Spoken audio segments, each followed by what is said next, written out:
Amados irmãos, a paz do Senhor, que alegria, estamos absolutamente juntos. Este é mais um dia que o Senhor nos deu. Alegremos-nos e nos regozijemos nele. Meu irmão, começamos então ontem numa introdução a Apocalipse 17. Eu quero lhe lembrar de algo muito interessante, aquela figura. Você se lembra? Creio que pastor Eber está colocando a mesma exatamente agora. Aquela mulher vestida de vermelho, adornada, simplesmente sob a besta, o anticristo, ali está ela, feliz. Ela é chamada no capítulo de Babilônia a mãe de todas as prostituições, e ela de forma maravilhosa está deitada, reclinada, feliz, bebendo sobre todo o corpo do anticristo. Eu sei que é um pouco estranha a figura, mas ela significa muito para nós. Mas muito, muito mesmo. E o capítulo 17 talvez seja um dos mais importantes capítulos do Apocalipse. Se não vejamos, é um capítulo que nos traz de cara, compreendendo tudo o que está acontecendo nele, as grandes contradições do Apocalipse, né?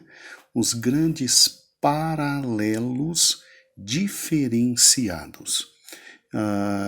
Eu disse contradições, mas é melhor paralelos diferenciados. Se você parar e pensar, há muito contraste interessante no Apocalipse. E aqui, o capítulo 17 é um destes grandes contrastes. Porque eu quero começar perguntando para você, quem é essa mulher? Quem é essa mulher? Se você parar e pensar, raciocine comigo. O esperado líder mundial é o anticristo. Só que o verdadeiro líder mundial é o nosso Senhor e Salvador Jesus Cristo.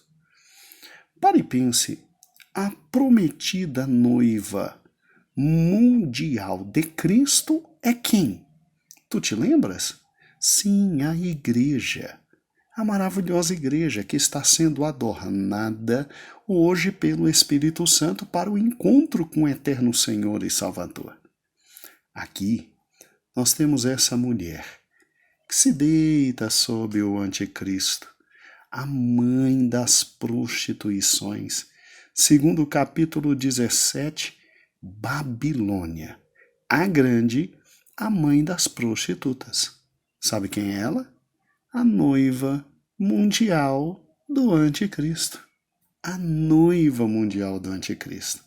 Assim como o anticristo é o contraste de Cristo e a igreja simplesmente a esposa e noiva de Cristo, a grande Babilônia é a mulher que se deitará sobre o anticristo e viverá das suas maravilhosas prostituições. Sim, um peso enorme para o anticristo, mas que também se aproveitará muito dela, muito dela. Se você parar e pensar, o reinado do anticristo se levantará no período da grande tribulação, né? Já o reinado de Cristo se levantará no período do milênio. Assim como Cristo tem sua sede na Nova Jerusalém, adivinha onde é a sede do anticristo?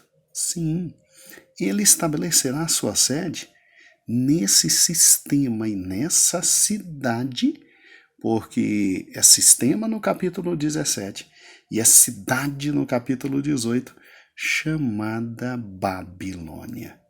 Oh, meu Deus! O mistério, a Babilônia, é uma mulher nesse capítulo. No próximo capítulo, é uma cidade. E quando a gente pensa nisso, você se lembra que no capítulo 12, Israel também é retratada como uma mulher vestida de sol que dará à luz a Jesus Cristo. No capítulo 19, já é a igreja que é retratada como mulher vestida de linho puro e brilhante e que se casará com o Senhor Jesus. Pois é, entre uma mulher, Israel, capítulo 12, e a outra mulher, Igreja, capítulo 19, está no capítulo 17, a terrível prostituta, o mistério, a Babilônia, a grande, que também é retratada como mulher. Só que essa é vestida de vermelho, é adornada de ouro, pedras preciosas, de pérolas. Oh, que interessante, que interessante. E é chamada de prostituta, enquanto Israel e a igreja são mulheres de boa índole. Pense comigo, o mistério, a Babilônia, ela tem então uma identidade dupla. Ela é uma mulher má, que se adorna de riquezas, mas também, no próximo capítulo que veremos, o 18, é uma cidade que se enriquece junto com as outras. Já Jerusalém e a Nova Jerusalém, além de serem boas mulheres que usam suas riquezas para ajudar outras, são cidades santas. Amados, a diferença é abissal e constrangedoramente enorme. Porque o capítulo 17 descreve a mulher e sua queda nas mãos do anticristo e dos 10 reis que ele usará como fantoche logo após da metade do período da tribulação. Já o capítulo 18 descreve a cidade e sua queda pelas mãos de Deus, quase no fim do período da tribulação. Então, Babilônia Grande é, no capítulo 17, um sistema religioso mundial maligno que hoje já tem suas bases absolutamente sedimentadas, entendidas, discernidas, e que vai crescer, crescer, crescer, crescer, crescer, e que só tornará uma religião mundial. Já no capítulo 17, ao final dela, aí aquela outra imagem que mostrei para vocês e que o pastor Eber deve estar colocando agora. O anticristo simplesmente a despedaçará. Ele e os 10 reis que se submeterão a ele, simplesmente a despedaçará, passando-lhe a perna e sendo o único Senhor, o único poderoso e requerendo grande adoração a partir desse momento. Então, no capítulo 17, você tem a descrição de todo esse sistema religioso mundial que o anticristo tem que ir levando com paciência nas suas costas durante todo o primeiro momento da grande tribulação, durante todo o primeiro momento ali dos 3 anos e meio, e aí, obviamente, ele se aproveita desse sistema religioso mundial, ele se aproveita porque tá ótimo, é um peso para o anticristo no início, tanto é que ele leva nas suas costas e ele vai aguentando, porque esse sistema o ajuda. Até que chega um momento em que um falso profeta lhe é tão companheiro que ele não precisa mais desse sistema religioso mundial e ele pode dar o golpe. Ele pode jogar no chão esse sistema e simplesmente usar os 10 reis para devorar esse sistema e arrebentá-lo. E aí ele fica sozinho. Ele fica sozinho na grande cidade que ele criou. Ele fica sozinho no grande sistema e império que ele cria.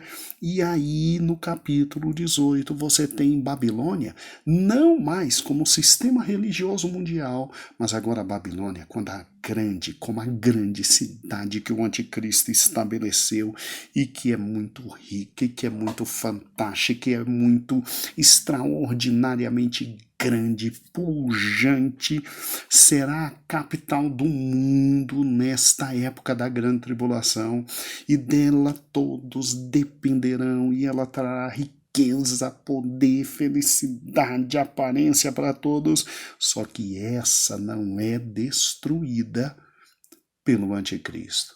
Essa é a cidade dele, é o local de onde ele governa todas as coisas.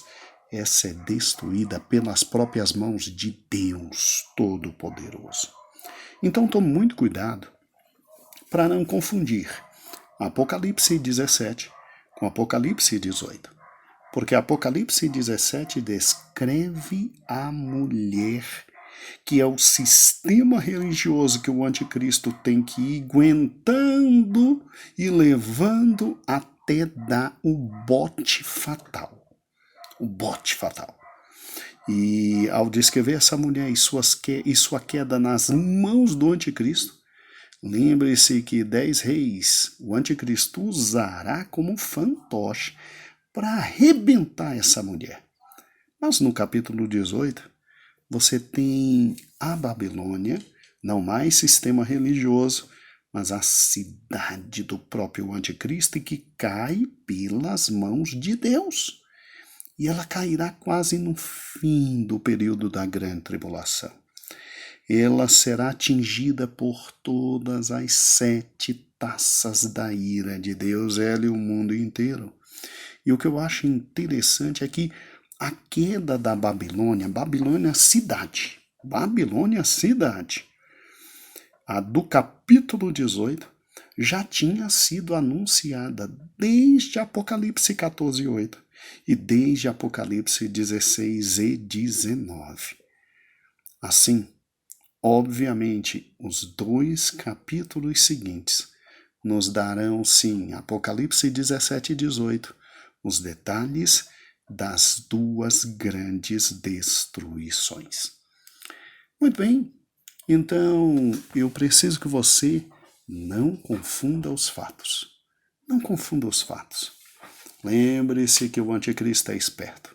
Lembre-se que o anticristo é extremamente inteligente. Ele sai para vencer. E ele precisa desta Babilônia, aqui do capítulo 17, para chegar ao máximo do seu poderio. Ele precisa dessa mulher, desta terrível mãe das prostituições. Ele precisa, sim, desse sistema religioso mundial que surgirá. Esse sistema o adotará, o abraçará, o ajudará a chegar a ser um grande político reverenciado. Mas no exato momento em que simplesmente ele chegar no auge do poder, ele, como agente da antiga serpente, olha que a serpente dá botes interessantes. O anticristo, como agente da antiga serpente, ele vai simplesmente para cima desse sistema religioso mundial.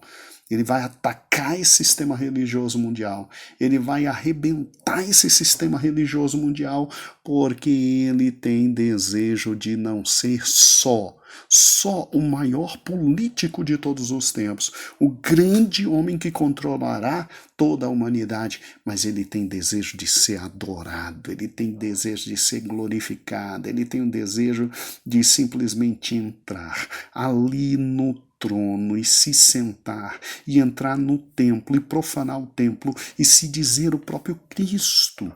Então, de alguma forma, quando o anticristo olhar para esse sistema religioso mundial e verificar que ele não lhe serve mais, ele joga no lixo. Ele arrebenta esse sistema religioso mundial. E ele vai poder fazer isso porque ele tem do lado dele ninguém mais, ninguém menos que o falso profeta.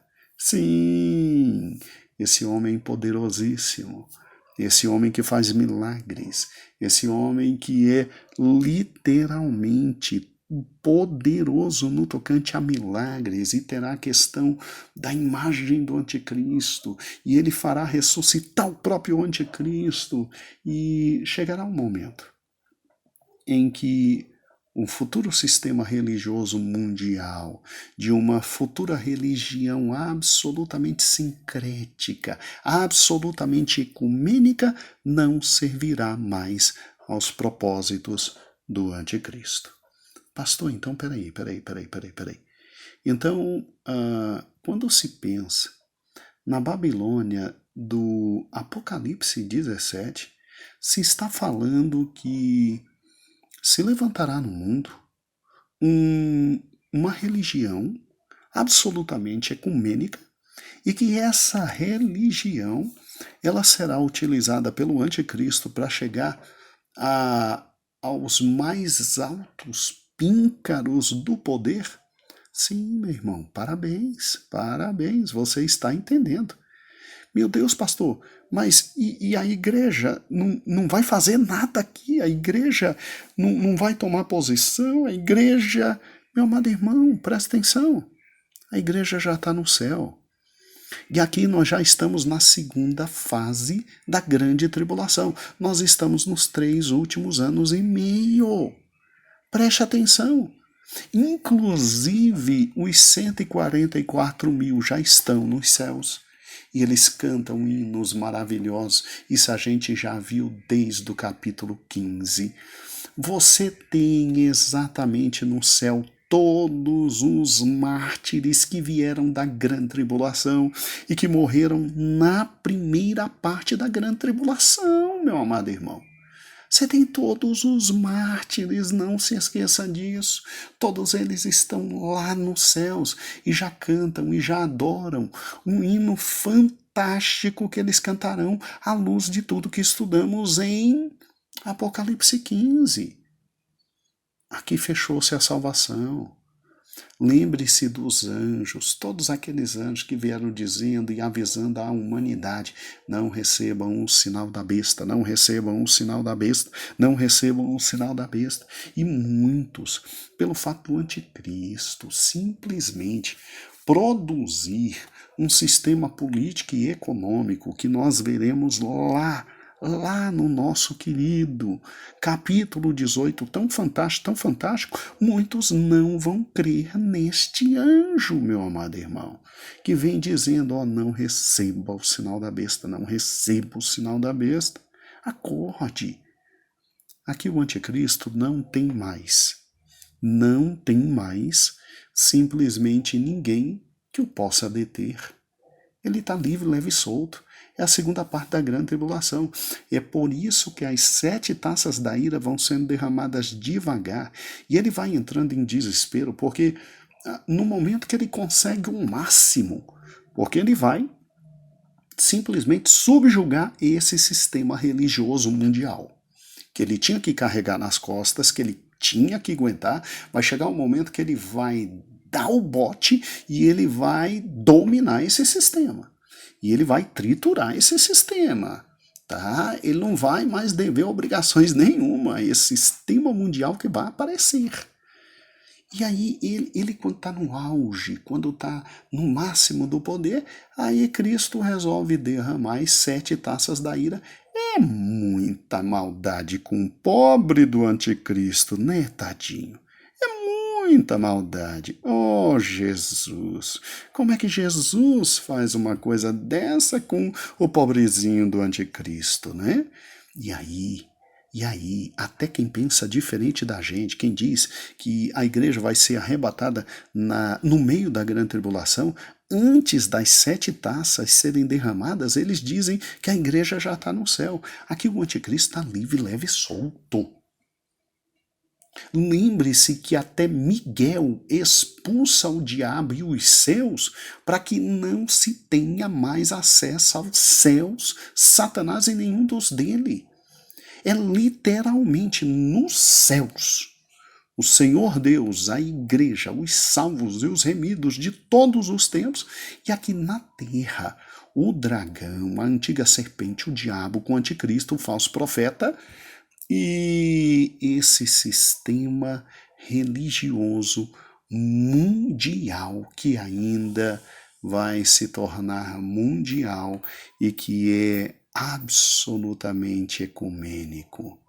E aí, eu quero que você compreenda exatamente isso. Aqui está. Aqui está o último peso que o anticristo tem que levar. De alguma forma, ele é submisso a esse futuro sistema religioso mundial.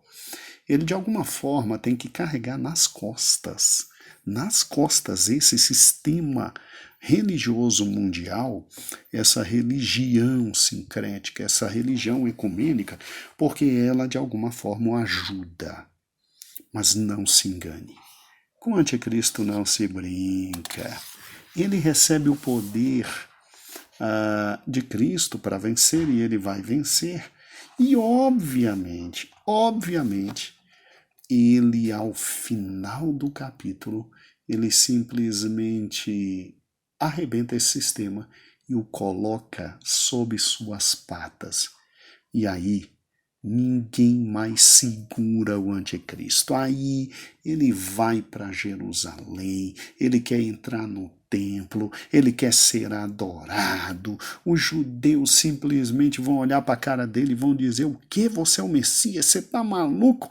E aí vem a grande guerra do Armagedon. Mas não pense que ele vai ter tranquilidade, porque durante os 3 anos e meio, as 7 taças da ira vão sendo derramadas e ele vai perdendo a paciência, ele vai perdendo a calma, ele vai perdendo um controle de absolutamente tudo até simplesmente vir contra Israel e no Armagedon Deus salva o seu povo. Então abra comigo agora, por gentileza, Apocalipse 17:1, que diz: um dos 7 anjos que tinham as 7 taças, aproximou-se e me disse. Ou seja, você está vendo que tudo isso acontece de forma parelha, de forma conjunta, durante exatamente esse momento do derramar das 7 taças. Olha que interessante. Venha, e eu lhe mostrarei o julgamento da grande prostituta que está sentada sobre muitas águas. Uai, que interessante! Julgamento? Prostituta que está sentada sobre muitas águas? Olha que interessante, Apocalipse 17:2. Com quem os reis da terra se prostituíram e os habitantes da terra se embriagaram com o vinho da sua prostituição. Uai, pastor, mas ela está sentada sobre as águas? Ou sobre o anticristo? Calma, olha o que diz Apocalipse 17:3. Então o anjo me levou no espírito para um deserto.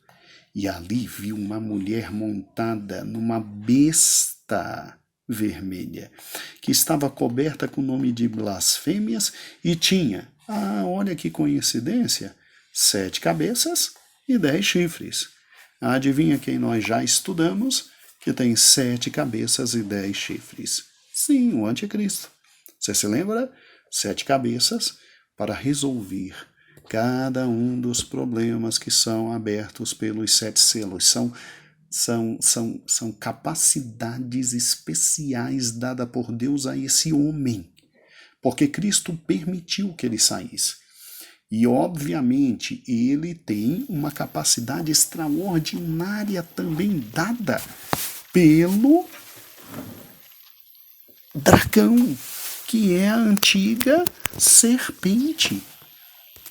Então, meu amado irmão, muito cuidado, ele tem 7 cabeças, ele tem essa capacidade especial dada por Deus, porque Jesus o permite que ele saia para vencer, mas o poder dele vem do dragão, como nós já vimos. E o que é interessante é que 10 chifres, em razão exatamente dos 10 reis que ainda virão, da possibilidade da terra ser dividida em 10 regiões, e aí ele é o pequeno chifre, o último chifre que vai surgindo, domina 3 reis, depois domina todo mundo, só que Só que ele, ao chegar aonde chegou, ele tem que levar essa mulher que está montada nele, deitada nele, usufruindo dele. Essa mulher é um peso para ele, coitado, que ele tem que aguentar neste momento. Agora, é óbvio que você não vai se esquecer do seguinte. Apocalipse, capítulo 17 e 16. Olha o que diz. A besta e os 10 chifres que você viu, o anjo falando com João, odiarão a prostituta. Eles a levarão à ruína e a deixarão nua, comerão sua carne e a destruirão com fogo. Meu Deus do céu, que coisa terrível, que coisa terrível. Eles simplesmente virão. Então, olha que interessante. Você, por gentileza, não confunda a Babilônia do capítulo 17 com a Babilônia do capítulo 18. A do 17 é uma falsa religião mundial, ecumênica, que o anticristo precisa levar no início nas costas para depois dar o bote e arrebentar com a mesma. Deixa ele chegar no máximo do poder. Agora, a Babilônia, que ele constrói, que é a cidade dele, que é o centro do reino dele, essa está no capítulo 18 e essa será destruída pelo próprio Deus. Entendido. A Babilônia do capítulo 17, do capítulo 18. Entendido que esta mulher aqui é uma falsa religião que há de se levantar. Veremos então amanhã mais um pouquinho do capítulo 17. Deus abençoe a todos e a paz do Senhor.